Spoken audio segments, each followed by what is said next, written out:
Hey, good people. I'm already late to pick my son up, so I might as well just go the extra mile, right? Okay, so very quickly, I wanted to post a follow-up to what I had said yesterday in regards to, I think it was yesterday or the day before, whatever, about about nutrient deficiencies. Okay, and what I had said in the video basically was somewhere along the lines of it's malabsorption is the real issue, right? At least that's what I see with the people that I worked with, right? Yes, soils are depleted. I'm not saying they're not, but that's not by and far the real issue. The bigger issue, the one within your control, the one you can do something about, is your malabsorption. A lot of people are malabsorbed. That's number one. And number two, you need to adjust your food exposure. Okay, so that's why I'm saying depleted soils really isn't the problem. If you can correct those two things, you're not gonna have much issue with nutrients. Okay, you might have some, depending again on genetic weaknesses, but if you can correct food exposure, and if you can get your malabsorption situation fixed, then you can greatly reduce your dependency on supplements, because that's really where I'm trying to go with this. Because a lot of people think, oh, I have to buy all these supplements and spend all this money and it's very expensive. Now, compared to going into the medical industry, it's really not that expensive.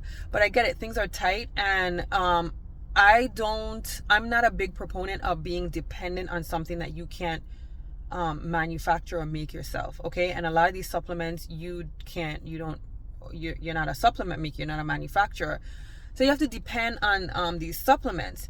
You're not the one making them, you don't know what goes in them. I mean, you can, if you can find a company you can trust, great. If you have the money to do it, great.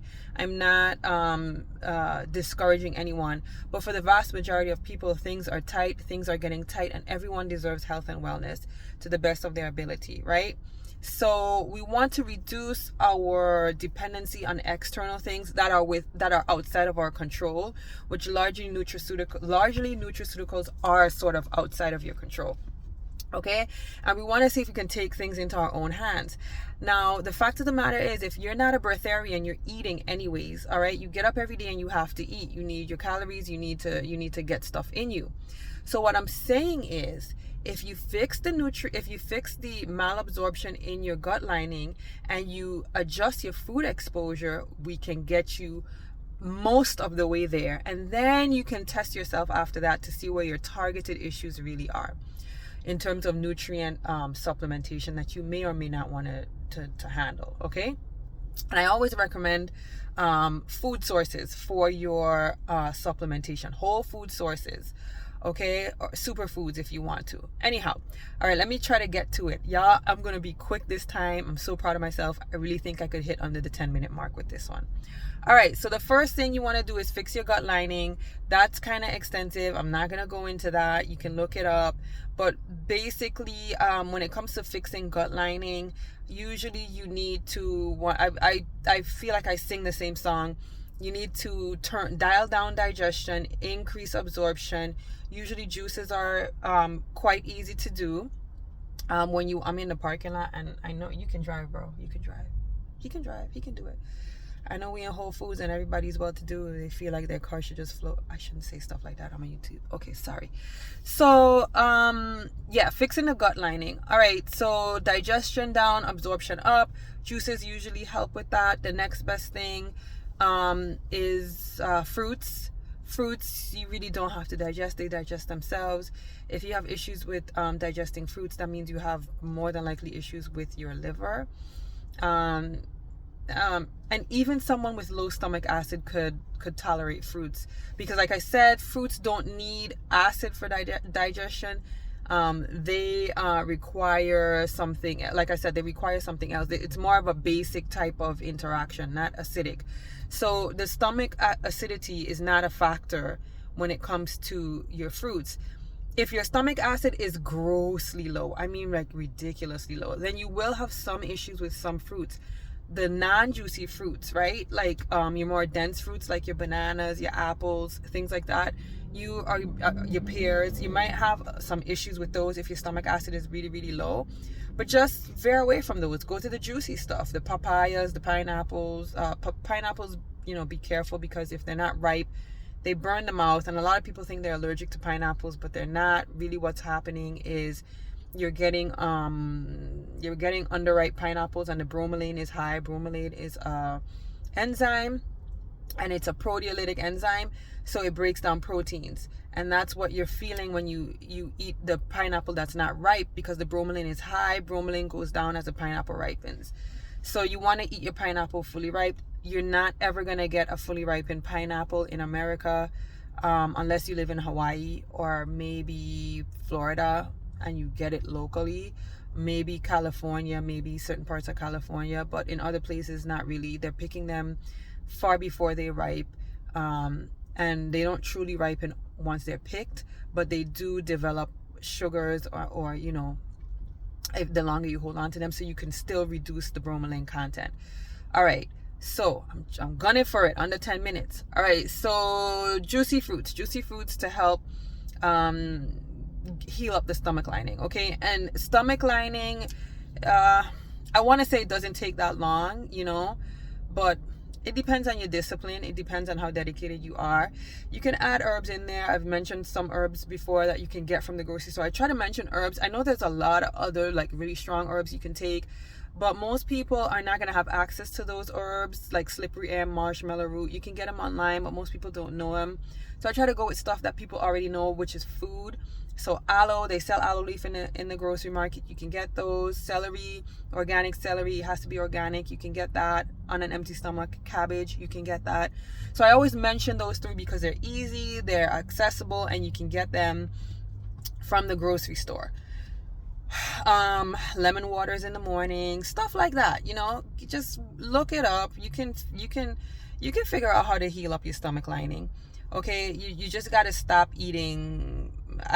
If I'm trying to heal stomach lining, I'm not eating any cooked food, and I'm not going to eat too many foods that contain insoluble fibers. Fruits tend to contain a lot of soluble fibers, and they're enzyme rich. Okay, so greens are going to be an issue for you if you have, I call them itises of the lining, which is just some kind of I'm talking about gastritis, which is just inflammation in your lining. Okay, and you have varying degrees of the itises in the lining. You have UC, you have Crohn's, you have IBS, and they're all various manifestations of basically the same thing.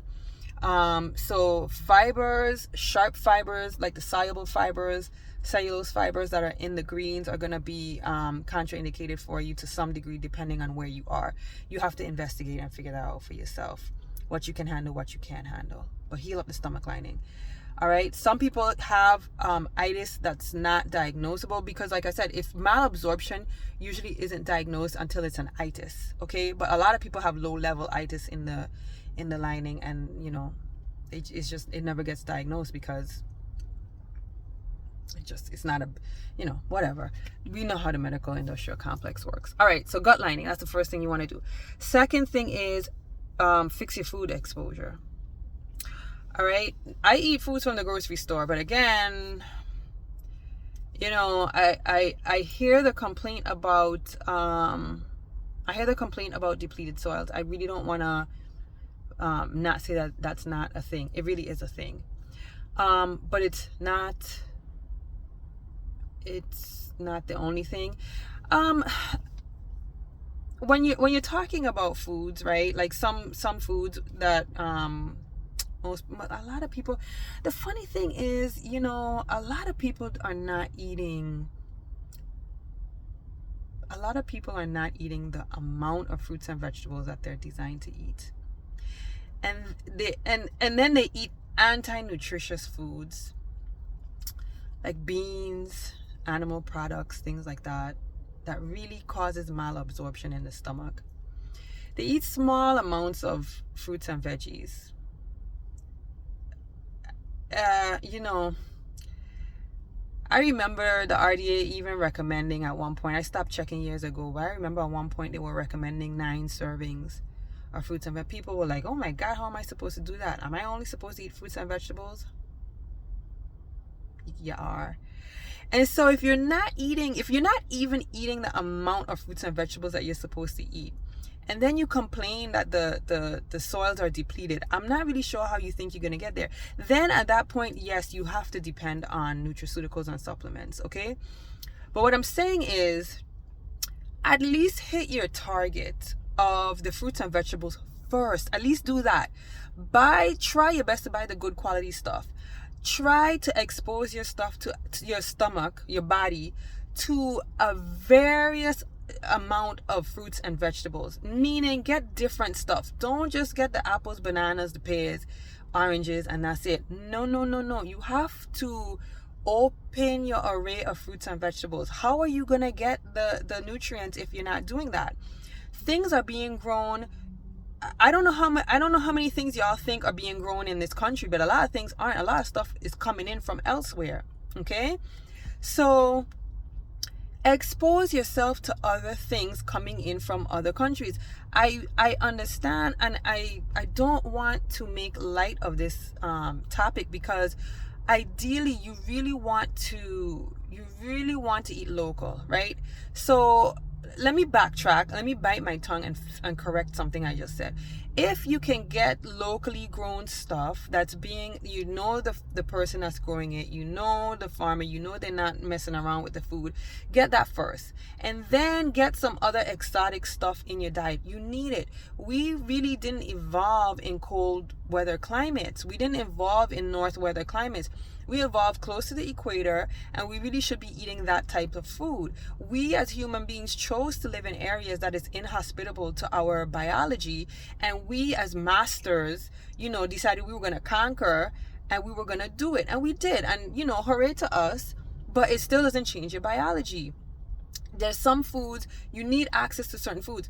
Listen, do you know that just by eating a papaya or eating a tropical fruit, you're signaling your kidneys that you're going to have a certain level of sun exposure and to get ready for vitamin D production? That doesn't happen with apples and pears and stuff like that. Why? Because of where the food is a signal. It's a message to the body. We've got to understand how we evolved as people biologically, and then you will understand how you're actually designed to eat. And then you'll stop fussing about certain things, because you realize, oh wait, this is my primary food. This is what I'm supposed to be eating most of the time. Really, you're supposed to be eating the sun and the air first, the fruits after. The tender leafy greens, right? Tender leafy greens. A lot of people eating a whole bunch of kale and cabbages and don't expect to have issues with the kidneys. We'll talk about that later. Tender leafy greens, shoots, young shoots, aka microgreens, sprouts, enzymatically rich foods, so you can have access to the actual nutrition that is bioavailable and matches you. Okay, all right, so what's the next thing? When I say increase your exposure to certain foods, so buy an abundance and eat an abundance of different fruits and vegetables. That's number one. If it's too much for you to get in because you got to eat other things like cheese and stuff like that, try juicing. But just be aware that animal products, which is really fat products, people think it's protein, but it's really fat. You're gonna have issues with sugar utilization. That's a whole nother topic we could talk about. Okay, so get an array of things in there. Switch it up. Cactus fruit, dragon fruits. Like, eat different things. How are you complaining about soil depletion and you don't even eat a nice abundance of things? Secondly, and this is something that people don't do, forage. Forage for things, and it's not hard. You don't even need to leave your backyard. I don't know about the city dwellers, but for others out there, wild foods are going to be Dandelion grows everywhere. Chickweed grows everywhere. Curly dot grows everywhere. And soil depletion doesn't mean shit to those weeds because they send their roots 100 feet deep below the ground to pick up the nutrients that they need. They don't care about your eroded soils and all that fuckery you did with the soils. They're gonna send. Do you see those things dying? You could spray them 100 times over. You'll die before the weeds die. Eat the weeds. There's so many weeds out there that you can eat that is so mineral dense. It's unbelievable. Another thing you can do, get up with some sea vegetables. You see all these different things I'm telling you in terms of exposure to different foods that's gonna get your minerals and your vitamins and all these other nutrients up to where they need to be. And not one of that, I noticed none of that has anything to do with soil depletion. It just doesn't. You can get it, and you don't have to overwhelm your pockets with you don't have to overwhelm your pockets. Another land-based, okay, so if you want to do more land-based, you get up with the herbs too. Herbs are another thing that don't really depend on that topsoil, you know, that if you get herbs, and especially wild herbs, they send their roots pretty deep too, and herbs are extremely mineral rich, and you can get stuff from them too. It's land-based. It's cheaper than getting the sea vegetables if you want, if you're concerned about iodine, because that is a real concern. You also have to think about B12 analogs when it comes to sea vegetables. So if you are supplementing with B12, then take your B12 on another day that you're not taking your sea vegetables, because you shouldn't be taking sea vegetables every day either way, by the way. So, you know, on the days you're not taking your sea vegetables or eating your sea vegetables, then go ahead and take your B12 supplement if you want to do B12 supplement. B12 supplement is one of the only things that's really hard to get around, just because those are actually dependent on microbes versus soil depletion. And we've been sterilizing the soils, and not only that, we don't pick our foods and stuff. You know, I go pick every spring I start picking, and I eat, you know, the wild greens and stuff like that every day, and I don't have to bitch about soil depletion, right? And if your area is depleted in something, get something from somewhere else, because we live in 2023. Everything's being shipped around anyways, you know. So just go ahead and get you some stuff that can get you up.